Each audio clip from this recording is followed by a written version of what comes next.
السلام عليكم ورحمة الله وبركاته. اللهم صل وسلم وبارك على سيدنا محمد وعلى آله وصحبه وسلم. حبايبي المتابعين، وحشتوني من الفيديو اللي فات. عاملين ايه؟ يا رب تكونوا بخير في احسن صحة وفي احسن حال. النهاردة فكرت هنعمل غدا إيه حاجة ما عملتهاش قبل كده في القناة، فقلت اجي اعملها. ايه هي؟ هنعمل الكبسة الأصلية بحاجات أنا بعملها. هي بتتعمل بكذا طريقة وبكذا مقادير، بس أنا جربوا الوصفة بتاعتي دي، إن شاء الله هتعجبكم وهتطلع طعمها تحفة وفعلا هتعجبكم قوي وتعجب الولاد. ولو عندك ضيوف تعمليها. أكتر الناس بتعملها باللحمة، بس أنا النهاردة قلت أعملها لكم سهلة كده وخفيفة. هعملها لكم بالفراخ. يلا بنبدأ الفيديو بقى ونقول بسم الله الرحمن الرحيم. بس ما تنسوش لو عجبكم الفيديو تعملوا اللايك الحلو بتاعي و... والأول مرة يشوف القناة ولسه مشتركش، يلا اشتركي في القناة عشان عيلتنا تكبر بيكم. ونبقى عيلة مع بعض. أول حاجة هنجيب ايه كده معلقتين سمنة. سمنة بلدي، حابة تحطي سمنة نباتي مفيش مشكلة، حابة تعمليها بالزيت برضو مفيش مشكلة. بس أنا بفضل السمنة البلدي أو الزبدة البلدي. هنحط كده معلقتين حلوين. وهنبدأ ننزل بإيه هوريكم دلوقتي. هي المفروض بعمل لها بصلة. الكبسة بتتعمل ببصل، في ناس بتعمل البصل قطع، بتقطعه قطع، وفي ناس بتعمل البصل بتقطعه جوليان كده وتحطه. بس أنا بصراحة ما بحبش الخضار اللي جواه باين في الرز. بحب أحس إن أنا باكل رز، مش باكل مثلا بصل وطماطم. أنا عايزة أكل كبسة. هتجيبي البصلة أنا هبشرها. طبعا انتي لو حابة تعمليها مكعبات براحتك، بس انا بقولك الطريقة اللي انا بعملها واللي انا ماشية بيها واللي بتعجب اي حد بياكلها. هجيب البصلة كده متوسطة هبدأ ابشرها. هتحتاج برضو طماطماية برضو هبشرها. في ناس ما بتحطش جزر، انا بقى بحط لها جزر. برضو هتاخدي مثلا نص جزراية صغيرة كده وبرضو هتبشريها، يعني كل حاجة هتبشريها. يبقى هنبشر البصلة وهنحطها، وهنبشر الطماطم وهنبشر الجزر، بس هنخلي الجزر والطماطم على جنب شوية. هنحطوه بس ايه مش دلوقتي. معلش يا بنات، واحنا ماشيين كده في مقطع معرفش اتمسح مني، معرفش ايه حكايه التليفون معايا. وانا بنزل البهارات، انا هقول لكم البهارات دلوقتي عبال ما ابشر البصل. بصوا انا بشرتها ازاي. هبدا انزلها على السمنه. يا دوب تتشوح يعني تدبل، انا مش عايزه لونها يتغير. بصوا زي ما انتم شايفين كده هنزلها، وهبدا انزل بعد كده ايه هنزل البهارات. وبعد ما انزل البهارات هنزل الفراخ. انا الفرخه مقطعاها على 8 قطع. حابه انتي الفرخه على 4 براحتك، بس انا بحس ان هي 8 احسن وتستوي بسرعه معانا. بصوا انا بشوح اهو. هبدا انزل ايه هبدا انزل البهارات بتاعتنا وهقول لكم عليها عشان هي المقطع ده اتمسح. بصوا انا هبشر الجزره والطماطمايه وهقول لكم بقى دلوقتي ايه. وهحط واحده ايه قرفه خشب، ومعاها ومعلقه قرفه ناعمه. هحط لومي اللي هو الليمون المجفف، هحط 2، هحط ورقتين ورق لوري، هحط 2 حبهان، هحط 2 مستكة. هحط بشرة جوز الطيب. هحط كمان ايه تاني يا هبة. هتحطي طبعا واحدة ماجي. هتحطي شوية فلفل اسود. هتظبطي طبعا ملحك. بس كده، هو دي البهارات اللي انا هحطها. ممكن تحطي قرنفل لو حابة، بس انا بصراحة ما كانش عندي فما حطيتش. آمم، يعني هو ده البهارات. عايزة بقى تزودي. معلش يا بنات، نسيت اقول لكم. هنحط كمان قولوا معايا. لا اله الا الله. هنحطوا 7 بهارات.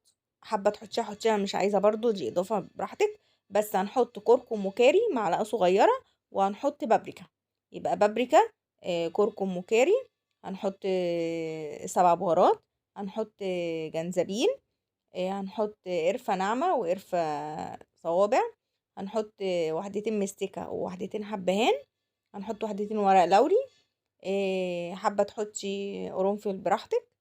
كل ده هتلاقوه، هكتبه لكم المقادير في صندوق الوصف في التعليق المثبت تحت عشان لو حبيتي تشوفيه. بصوا انا بشرت ايه. بشرت الجزر وبشرت الطماطم. هحطها امتى؟ بعد ما انزل التوابل بتاعتي وانزل الفراخ تتشوح تاخد لون. ابدا بقى انزل ايه. انزل الطماطم وانزل الجزر وانزل بقى معاهم الرز. يا دوب انا كل حاجه عايزه ايه، يا دوب تتقلب تقلبتين تلاتة. يعني انا مش عايزه اغيرهم. بصوا اهو، انا حطيت صبع القرفه الخشب، واحط ايه تاني، واللومي، وهبدا انزل بقيه البهارات زي ما انا قلت. بس معلش الحته دي بقى المقطع ده اتمسح مني.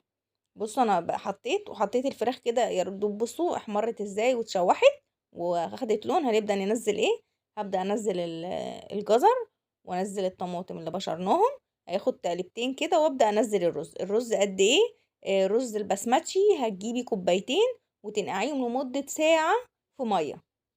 الرز البسمتي الكوباية قصادها كوبايتين، يعني انا حاطه كوبايتين، كوبايه قصادها كوبايتين ميه. يعني انا حاطه دلوقتي كوبايتين رز بسمتي، احط قصادهم كام، 4 كوبايات ميه. ده غير الرز البلدي بتاعنا. ممكن الكبسه تتعمل عادي بالرز العادي لو انت ما عندكيش رز البسمتي، بس طبعا هو اصل الكبسه بالرز البسمتي. بص انا حطيت كوبايه، وارجع احط 3 كوبايات في البوله وانزلهم.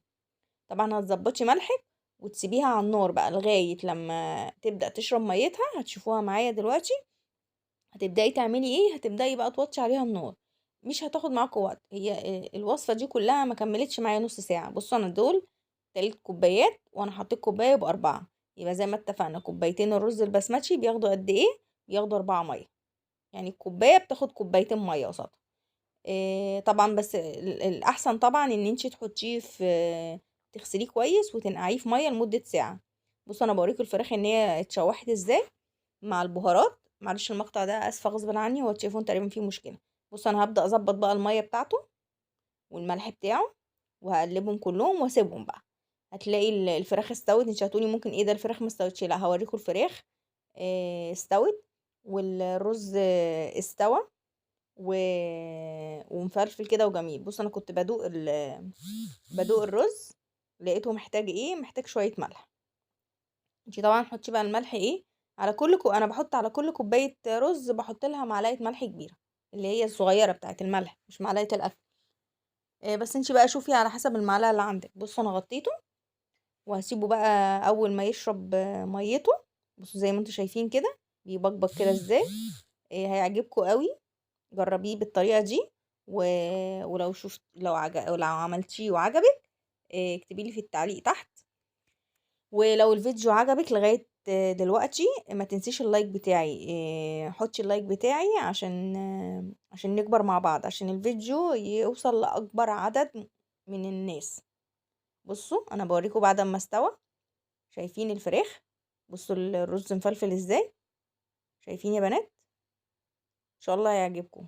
لذيذ والله لذيذ. حاجة كده واو. لو عندك ضيوف اعملي الوصفة دي. جنبيها ممكن محشي بقى، ورق عنب، ومحشي كوسة. ممكن تعملي جنبيها ورقة خضار، اللي هي لحمة مثلا بفتيك او مكعبات، وتحطي بقى فيها خضار. بصي بقى نوعي جنبه. سلطات بقى زي ما انتوا عايزين. ان شاء الله هعمل لكم فيديو شوية صوصات هتعجبكم قوي. صوصات ان شاء الله هتفيدكم، زي صوص الباربيكيو، والصويا صوص بديله الصويا صوص. إيه، ان شاء الله في انتظروني في فيديوهات جايه باذن الله. وصوص المايونيز و والصور اند ايلاند والباربيكيو والرانش. ان شاء الله استنوني في الفيديوهات الجايه، هنظبط بقى صوصات كده هتعجبكم. صوصات تمشي مع مع السلطات، جنب المشويات، جنب البيتزات. بس ما تنسوش تتفرجوا على الفيديوهات ان شاء الله. بصوا زي ما انتم شايفين كل واحد بقى في طبق بال بالحتة الفرخة بتاعته. بصوا شايفين مستوي ازاي. ان شاء الله باذن الله اشوفكم في الفيديو الجاي. ما تنسوش اللايك. باي باي، مع السلامة يا بنات.